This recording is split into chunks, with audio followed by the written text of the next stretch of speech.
Hello everyone, আজকে চলে এসেছে একটা নতুন চ্যাপ্টার নিয়ে, যেটা হচ্ছে কমপ্লেক্স নাম্বার বা জটিল রাশি। এই চ্যাপ্টারে আমরা আজকে শিখবো যে কমপ্লেক্স নাম্বার কি আর তার টোটালি বেসিক যা জিনিসপত্র আছে সেগুলো। তা তোমরা ভালো করে ভেবে দেখো, তোমরা একটা ইকুয়েশন সলভ করতে x square minus one equal to zero, এই ইকুয়েশনে বা এই সমীকরণে এক্স এর মান কত আসতো? Plus minus one. এক্স এর ভ্যালু হচ্ছে রুট অফ ওয়ান, সেখান থেকে এক্স এর ভ্যালু হতো প্লাস মাইনাস ওয়ান। আরেকটা সমীকরণ যদি তোমাদের দেওয়া হতো x square minus two equal to zero, সেখানে এক্স এর ভ্যালু কত আসতো? Plus minus of root two. এবার রুট টু এর কিছু না কিছু ভ্যালু আছে, যেরকম রুট ফোর এর ভ্যালু টু হয়, রুট নাইন এর ভ্যালু থ্রি হয়, সেরকম রুট টু এরও একটা ভ্যালু আছে, পয়েন্টে আছে 1.414 এরকম টাইপের একটা ভ্যালু আছে, ঠিক আছে। কিন্তু যদি সমীকরণটা এরকম হতো x square plus one equal to zero, তাহলে এক্স এর মান কত হতো সেটা যদি আমরা সলভ করার চেষ্টা করি, কিরকম হবে? X square equal to minus one, তাহলে এক্স এর ভ্যালু হয়ে যাবে plus minus root of minus one. এবার এই রুট অফ মাইনাস ওয়ান জিনিসটা ভ্যালু আমাদের জানা নেই, এবং এতদিন আমাদের জানাও ছিল না। এবার থেকে আমরা জানবো, সেই জন্য এই জিনিসটাকে বলা হচ্ছে জটিল রাশি বা কমপ্লেক্স নাম্বার। এই রুট অফ মাইনাস ওয়ানটাকে আমরা ধরে নেবো আই, এটাকে অলওয়েজ আই দিয়ে ডিনোট করা হবে। তাহলে এক্স এর ভ্যালু কত হয়ে যাবে? Plus minus I. তার মানে এই সমীকরণটাতে এক্স এর ভ্যালু যদি আমি আই প্লাস মাইনাস আই বসাই, প্লাস আই অথবা মাইনাস আই বসাই, তাহলে এর মান শূন্য হবে। তার মানে এই জিনিসটাকে আমরা লিখে দেখি কি হয়। X square plus one, x এর ভ্যালু প্রথমে বসাচ্ছি প্লাস আই, তাহলে প্লাস আই এর হোল স্কোয়ার প্লাস ওয়ান, তাহলে প্লাস আই এর স্কোয়ার মানে হচ্ছে আই এর ভ্যালু কত? রুট অফ মাইনাস ওয়ান, তাই না? রুট অফ মাইনাস ওয়ান, সেটার স্কোয়ার প্লাস ওয়ান। তাহলে রুট আছে, বাইরে স্কোয়ার আছে, রুট স্কোয়ার উঠে গেল, পরে থাকলো minus one plus one equal to zero. আবার যদি এক্স এর ভ্যালু মাইনাস ওয়ান নিতাম, মাইনাস আই নিতাম, তাহলে মাইনাস আই সেটার হোল স্কোয়ার প্লাস ওয়ান, তাহলে হচ্ছে minus of root of minus ওয়ানের হোল স্কোয়ার প্লাস ওয়ান, তাহলে হয়ে যেত হচ্ছে, দেখো মাইনাস স্কোয়ার তার মানে হয়ে গেল প্লাস, আর রুট স্কোয়ার ভুগে গেল, তাহলে হয়ে গেল মাইনাস ওয়ান প্লাস ওয়ান, তাহলে প্লাস মাইনাসে minus one plus one equal to zero. বোঝা গেল? এই জন্য মাইনাস ওয়ান এই জিনিসটাকে যদি আমরা আই দিয়ে ডিনোট করে নিতে পারি, তাহলে আমাদের এই ধরনের যে সমস্ত ইকুয়েশন আছে সব ইকুয়েশন সলভ করা যাবে। যেরকম যদি একটা ইকুয়েশন হয় x square plus four equal to zero, তাহলে এক্স এর ভ্যালু কত হবে? Minus four. এক্স স্কোয়ারের ভ্যালু, তাহলে এক্স এর ভ্যালু কত হবে? Plus minus root of minus four. এবার মাইনাস ফোরটাকে আমরা লিখতে পারি না এরকম ভাবে, minus one into root of four. আচ্ছা, এইভাবে না লিখে যদি আরো সিম্পল করে বোঝো, plus minus root of four into minus one লেখা যায় তো?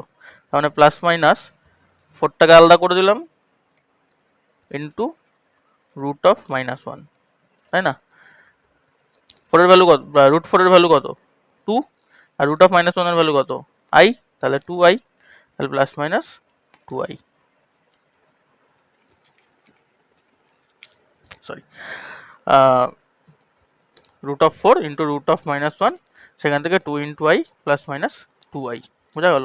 সুতরাং এই রুট অফ মাইনাস ওয়ান এই জিনিসটাকে যদি আমরা ডিনোট করে আই ধরে নিতে পারি, তাহলে আমাদের এই ধরনের যে কোনো ইকুয়েশন বা রুটের মধ্যে যাই থাকুক না কেন, মাইনাসে ফাইভ বাই থ্রি থাকুক অথবা রুটের ভেতরে মাইনাসে যাই থাকুক না কেন, minus five fifty by three থাকুক, যাই থাকুক না কেন, সেটার ভ্যালু কিন্তু আমরা যদি রুট অফ মাইনাস ওয়ানের ভ্যালু আই ধরি, তাহলে আমরা সেই জিনিসটাকে সলভ করতে পারবো। এই রুট অফ মাইনাস ওয়ান এটা হচ্ছে ইমাজিনারি নাম্বার বা কমপ্লেক্স নাম্বার। এবার নর্মালি একটা কমপ্লেক্স নাম্বার কিরকম ভাবে ডিনোট করা হয়? এ প্লাস আইবি ফর্মে। এ প্লাস আইবি ফর্মে এ অ্যান্ড বি বোথ আর belongs to real number. A plus i, a plus b এই দুটো কিন্তু রিয়েল নাম্বার। বোঝা গেল? আর এ প্লাস আই বি এই নাম্বারটা, এটাকে বলা হচ্ছে রিয়েল পার্ট, আর আই বি এই টোটালটাকে বলা হচ্ছে ইমাজিনারি পার্ট।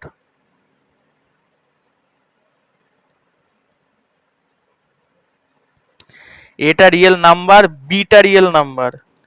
আবার সেই এটাই হচ্ছে রিয়েল পার্ট, আর আই বিটা টোটালটা নিয়ে হচ্ছে ইমাজিনারি পার্ট। এটা খেয়াল রাখতে হবে। এ বি রিয়েল নাম্বার, কিন্তু ঠিক আলাদাভাবে হচ্ছে এটা রিয়েল পার্ট, আই বিটা মিলে ইমাজিনারি পার্ট। শুধু বিটা ইমাজিনারি পার্ট নয়, কিন্তু আই বি মিলে ইমাজিনারি পার্ট, যার মধ্যে বিটা হচ্ছে রিয়েল পার্ট। বোঝা গেল? তাহলে কিছু কিছু কমপ্লেক্স নাম্বারের আমরা এক্সাম্পল দেখি। 2+3i, এটাকে তুমি চাইলে 2+i3ও লিখতে পারো, দুটোই সেম, কোনো অসুবিধা নেই। যেখানে 2টা হচ্ছে রিয়েল নাম্বার, 3টা রিয়েল নাম্বার, এই দুটো রিয়েল নাম্বার। কিন্তু এই 2টা হচ্ছে আবার আলাদা করে রিয়েল পার্ট এই নাম্বারটার, এই পুরো নাম্বারটার 2টা রিয়েল পার্ট, আর 3iটা মিলে হয়ে গেল ইমাজিনারি পার্ট। এটা খেয়াল রাখবে, 3টা রিয়েল নাম্বার কিন্তু 3iটা ইমাজিনারি পার্ট, 2টা রিয়েল নাম্বার এবং রিয়েল পার্ট। এবার একটা জিনিস ভালো করে ভাবো, 5 একটা আমার রিয়েল নাম্বার আছে, এই রিয়েল নাম্বারটাকে যদি আমি কমপ্লেক্স ফর্মে লিখি তাহলে কিরম ভাবে লেখা যায়? 5 কে এরম ভাবে লেখা যায় 5+i×0। i0 মানে এর ভ্যালু তো আলটিমেটলি জিরোই হয়ে গেল, তাহলে এই ইমাজিনারি পার্টটাই পুরো জিরো হয়ে গেল, পড়ে থাকলো কে? শুধুমাত্র 5। তার মানে 5টা হচ্ছে রিয়েল রিয়েল নাম্বার। বোঝা গেল? এই জন্য প্রত্যেকটা রিয়েল নাম্বারই কিন্তু একটা কমপ্লেক্স নাম্বার। যে কোনো রিয়েল নাম্বার, তুমি 3/4 একটা রিয়েল নাম্বার নাও, এটাকে আমি কমপ্লেক্স ফর্মে লিখতে পারি 3/4+i×0। এটাকে বলা হচ্ছে পিওর রিয়েল নাম্বার বা বিশুদ্ধ বাস্তব সংখ্যা।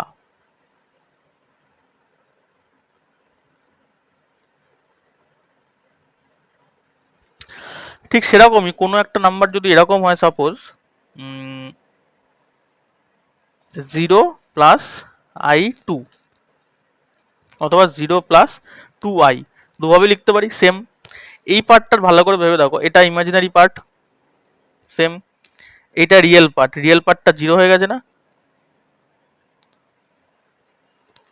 রিয়েল পার্টটা জিরো না? তাহলে পড়ে আছে কে? শুধুমাত্র এই সংখ্যাটাকে যদি আমি আলাদাভাবে লিখি তাহলে এই সংখ্যাটাকে তো এরকমও লিখতে পারি, অনলি 2i, আর কেউ নেই। তার মানে যে সংখ্যাতে শুধুমাত্র ইমাজিনারি পার্ট আছে, রিয়েল পার্ট নেই, সেটাকে বলা হবে পিওর কমপ্লেক্স নাম্বার বা বিশুদ্ধ জটিল সংখ্যা। বোঝা গেল? পিওর কমপ্লেক্স নাম্বার কখন হবে? যদি রিয়েল পার্ট জিরো হয়। তাহলে if real part is equal to zero, তাহলে সেটাকে বলা হবে পিওর কমপ্লেক্স নাম্বার। আর যদি complex part zero, imaginary part zero হয়ে যায়, তাহলে পিওর রিয়েল নাম্বার। বুঝা গেল? তাহলে a+ib তে if a is equal to zero, তাহলে সংখ্যাটা অনলি কি দাঁড়াবে? ib, এটাকে বলা হবে পিওর কমপ্লেক্স নাম্বার। আর যদি বিটা জিরো হয়ে যায় তাহলে শুধু নাম্বারটা পড়ে থাকবে এ, এটাকে বলা হবে পিওর রিয়েল নাম্বার। আর যদি এ বা B, A not equals to zero, বিও নট ইকুয়ালস টু জিরো, তাহলে এটা just normal complex number. Pure নয়, বিশুদ্ধ নয়, বাট নর্মাল কমপ্লেক্স নাম্বার। বোঝা গেল? কমপ্লেক্স নাম্বার এরকমও হতে পারে, 2+3i হতে পারে, 2-5i হতে পারে, ঠিক আছে? মাঝখানে প্লাস মাইনাস যে কোনো কিছু থাকতে পারে, ঠিক আছে? 2-5-3i এরকম হতে পারে, ঠিক আছে? 4+i√3/9 এরকমও হতে পারে। মানে a+ib হচ্ছে এর ফর্ম। এই ফর্মটাকে নর্মালি আমরা জেড দিয়ে ডিনোট করে থাকি, যেরকম সেটে আমরা ডিনোট করতাম এ সেট, বি সেট, মানে ইংরাজি বর্ণমালা বা ইংলিশ অ্যালফাবেটের ক্যাপিটাল লেটার দিয়ে। সেরকমভাবেই a+ib ফর্মে যে কোনো নাম্বারকে যদি ডিনোট করা যায়, সেই নাম্বারটাকে বলা হবে কমপ্লেক্স নাম্বার, এবং সেই কমপ্লেক্স নাম্বারকে আমরা জেড দিয়ে ডিনোট করে থাকি। বোঝা গেল? এ বি যে কোনো রিয়েল নাম্বার, এখানে যে কোনো রিয়েল নাম্বার হতে পারে, এতদিন রিয়েল নাম্বার যা যা পড়ে এসেছি যে কোনো রিয়েল নাম্বার হতে পারে। বোঝা গেল?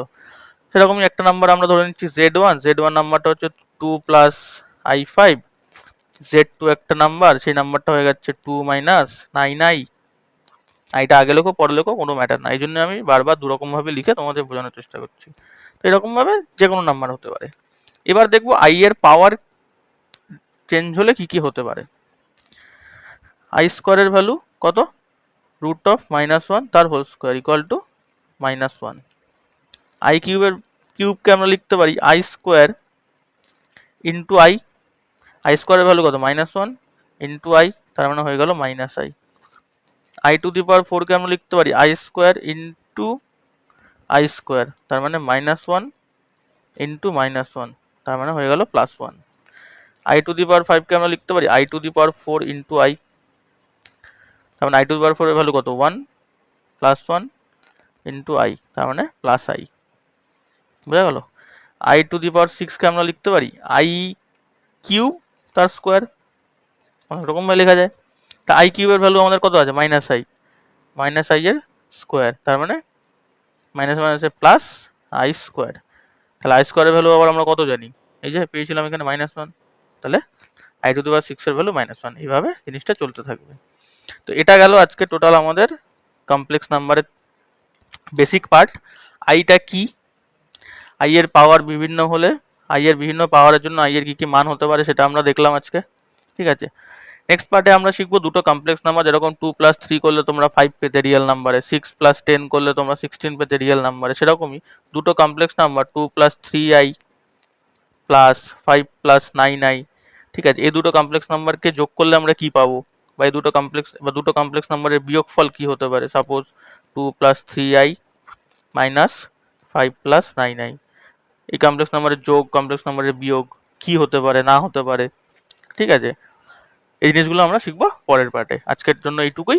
ভিডিওটি ভালো লাগলে লাইক করো, বন্ধুদের সাথে শেয়ার করো, চ্যানেলটি সাবস্ক্রাইবও করো। তোমাদের কোনো প্রশ্ন থাকলে কমেন্ট সেকশনে জানাতে পারো।